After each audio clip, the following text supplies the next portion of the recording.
Hello అందరూ, ఇది వచ్చేసి చింతాకు పొడు. చింతాకుని మేము పొడుని చేసి సేల్ అయితే చేయాలనుకుంటున్నాము. చింతాకు పొడి, అలాగే మునగాకు పొడి, ఇలా రకరకాల కరివేపాకు పొడి, ఇలా రకరకాల పొడులు అయితే మేమైతే లాంచ్ చేయాలనుకుంటున్నాము.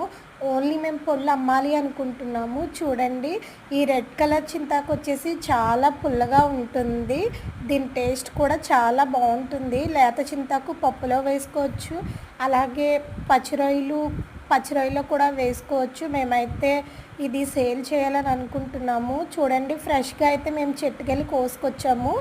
చూడండి ఎంత బాగుందో. గ్రీన్ చింతాకు ఒకటి, రెడ్ చింతాకు ఒకటి. దీంట్లో 2 క్వాలిటీస్ ఉన్నాయి, 2 కలర్స్ ఉన్నాయి. చూడండి, ఇది మనకి కనిపించే గ్రీన్ కలర్ చింతాకు పుల్లగా ఉంటుంది, కానీ పప్పు, తోటకూర పప్పు, గోంగూరలా ఉంటుంది.